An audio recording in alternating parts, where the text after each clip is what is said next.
I was asked by Global, I guess there's heavy traffic on the highway. Oh, I made it. Exit 4 You're here? Outstanding. All right, good. So, Dave, we're going to try a little light today just so we can see if we can just go look right into the light and then turn it on. Look into the light, he said. Go towards the light.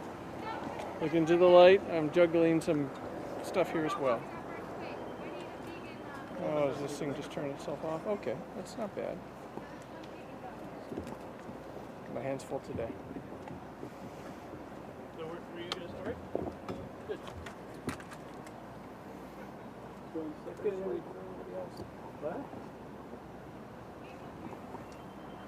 Okay, and just giving you a little bit of a sound check while you get set up. As we get in position for the 5 o'clock briefing. When you're all ready, we'll get underway. I think we're ready, Chief. Everybody ready? Excellent. Okay, thank you for your patience. Thank you for coming today. This is the June 1st, 5 p.m. briefing at the Tantallon wildfire site. My name is Dave Meldrum. I'm a Deputy Chief with Halifax Regional Fire and Emergency.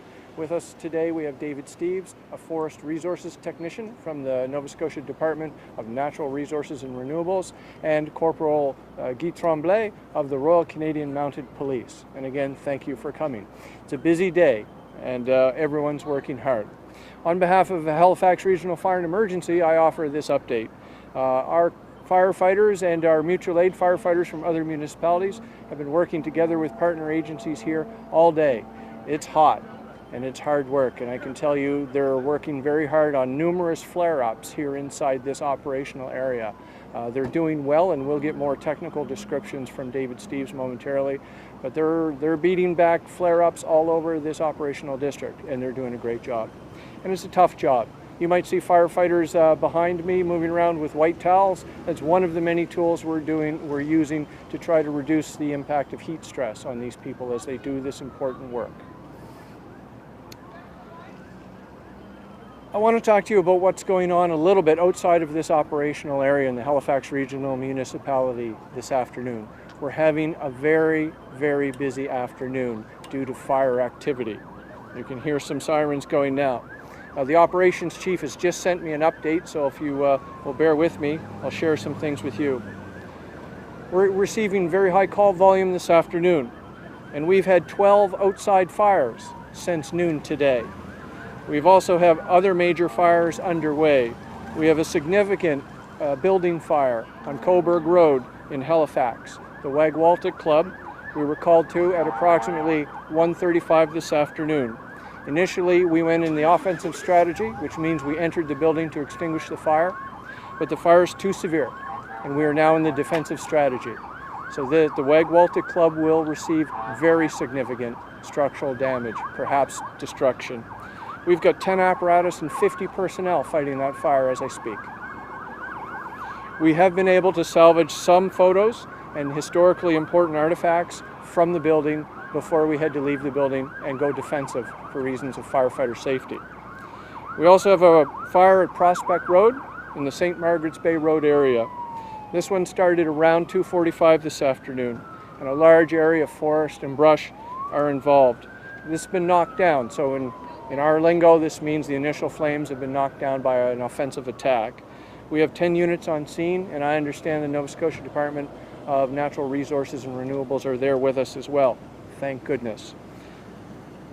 We're still there, knocking down hot spots. We've also seen numerous motor vehicle collisions this afternoon. So our firefighters are very, very busy. Our operations deputy chief is calling in extra manpower, or personnel, pardon me. We're asking our off-duty firefighters to report to stations to supplement our crews today. So let's talk about individual responsibility. Most outdoor fires are caused by people, and we need to do everything we can. And yesterday we talked about our preference to take an educational approach towards the enforcement of the Halifax Charter and our burning bylaw. But today we are issuing instructions to our firefighters. When they encounter an illegal burn, a burn that is contrary to the Charter or the bylaw, they are to report that to our Fire Prevention Division so it can be followed up for enforcement. Enforcement will probably mean summary offense tickets to some residents who disobey the current burn ban restrictions. This is important. It's about keeping each other safe. It's about helping our firefighters attend to the emergencies that are impacting all of us. I also would like to remind the persons who were evacuated from the operational area we're in now, here in Tantallon. This is important. Please register with 311. Municipal staff are calling the evacuated persons who have registered to give them updated information on the condition of their properties. That's my statement. Thank you. I'll ask David Steves to come forward. Good afternoon. It's been an extremely busy afternoon for all agencies involved. We have had numerous flare-ups throughout the afternoon. We were able to action those flare-ups with air support and personnel. The conditions that we spoke of this morning are supporting what is happening right now on the ground. The winds didn't get as strong as we were concerned that they would. That is one of the main reasons that we were able to be as effective as we were. We currently have 5 helicopters and 1 CL-415 working areas of concern. There's still lots of smoke in particular areas and still lots of challenging work left to do. The chief spoke about individual responsibility, and this falls on every person in this province. We need to do better. We need to think about our neighbors. This isn't an individual situation. This is a collective problem. We need to come together as a province and do what's best, not only for ourselves, but for our neighbors. This is a particularly serious situation, not just in Halifax, but right across the province. Your first responders are doing their very best to respond to every incident that comes up, and they will continue to do so, but we have to help them in this effort. I'll turn this over to my colleague. Good afternoon, everyone. I'm Corporal Guy Tremblay, Public Information Officer for Halifax District RCMP. This afternoon, I'd like to start by thanking our partners who are working alongside RCMP officers at our checkpoints. Thank you to Safety First, Northeastern Protection Services, and Ground SAR search and rescue teams. Thank you to all those helping us at those checkpoints and the patients from the public with our officers. I'd like to remind the public as well, we are still patrolling those evacuated areas 24 hours a day. This means our officers are out there, and if there is any suspicious activity out or near the evacuated zones, please report it to your local RCMP detachment or local police. This goes for anywhere in the province as well. If you see suspicious activity out near those forest fires, report it to the local RCMP. Also, I'd like to remind everyone about appropriate 911 use. Only call 911 in the event of emergency. This means if life is at risk or if property damage may occur or is occurring that is significant. En français, alors aujourd'hui, je voudrais remercier nos partenaires, les équipes de recherche et sauvetage, Safety First et Northeastern Protection Services, qui travaillent côte à côte avec nos policiers sur nos points de contrôle dans les secteurs évacués. Je veux rappeler au public que nos policiers sont sur place et patrouillent activement tous les quartiers qui ont été évacués. Si vous voyez des activités suspicieuses,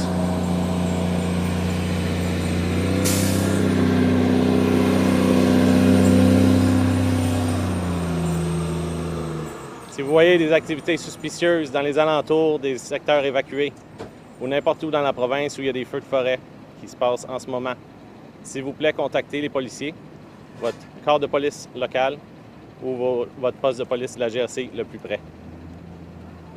One last point in English also. I'd like to make sure that the public knows any evacuated areas that have been lifted. Anyone returning home to those areas, you're still on a 30 minutes evacuation notice. This means remember to keep your bags packed and those precious prescription medications that you may require if you are evacuated once again.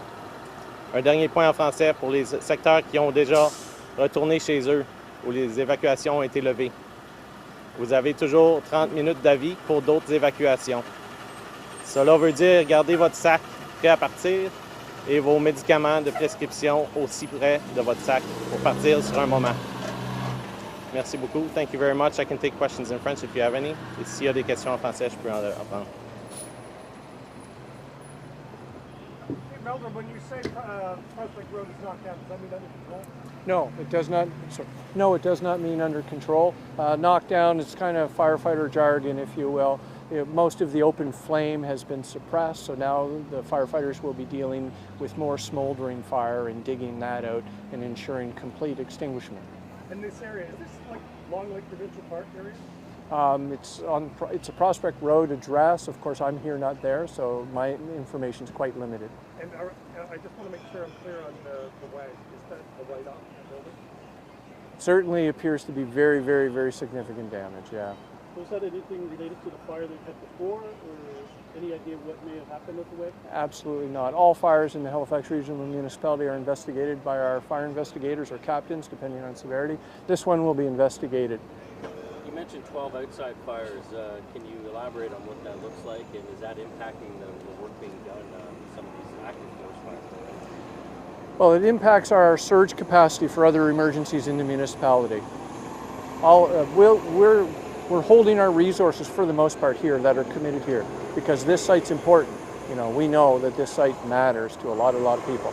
But 12 outside fires means a bunch of crews going, multiple crews going to each location and dealing with them. Some are small and quickly controlled, but each one of them requires a response.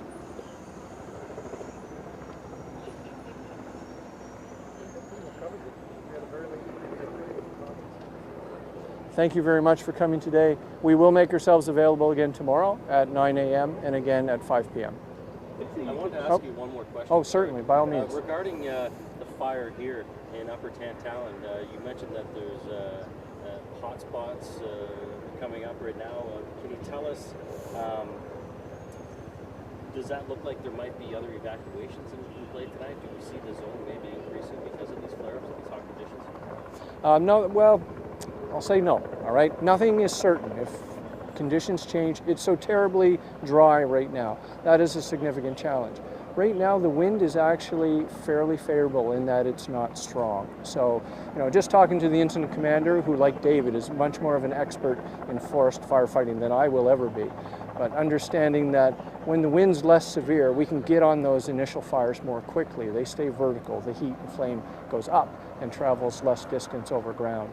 So right now, you know, we're still feeling pretty good about this site, but we also recognize there's still very significant risk at this site. Would you like to add anything to that, David? Okay.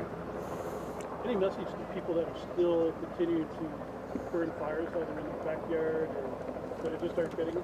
What can be said? If you're a member of a community, will you put this community at risk? It's inexcusable. It's contrary to law. And enough's enough. Let's all do our part. Let's protect each other. No outside fires. In your years of working with fires and that, could you explain the pressure this afternoon has just put on the entire force? Really? Absolutely. You know, we're stretched. We're not broken, but we're stretched this afternoon for sure. We're putting out an all-call, there used to be a term, an all-call for firefighters to come in and fill stations. You know, we have some personnel who are here today and are currently at the defensive fire in Halifax that they're well trained. They've been training for 4 months, but they haven't yet graduated the recruit class. We're putting all hands to the work that needs to be done. Our firefighters are working hard on all these fires, and they deserve time away from these incident scenes to decompress and to get well. And when we call them, they'll come. But it's certainly a stressor that nobody welcomes. Are you planning on rescinding any more areas tonight, evacuation zones? So the incident commander will advise us when they feel it's suitably safe for us to open up more of the evacuated areas for reoccupation. Typically the IC waits and sees how the weather and fire behavior performs throughout the day and then makes a risk assessment. So that hasn't happened yet. If and when the IC tells us we can reoccupy a neighborhood, we'll get to work as quickly as we can to get people home.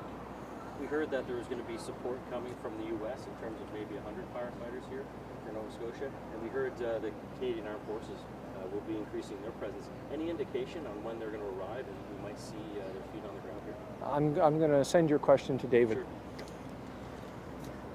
As far as our American counterparts go, I do believe that they'll be here first of the week. I'm not sure about the military presence.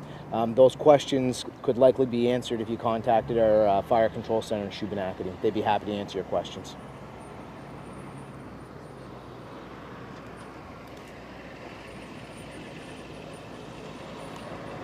It appears there may not be any more questions, is that right? Thank you so very much for coming out. Please continue to support our community and our first responders. We'll see those who choose to be here at 9 o'clock tomorrow.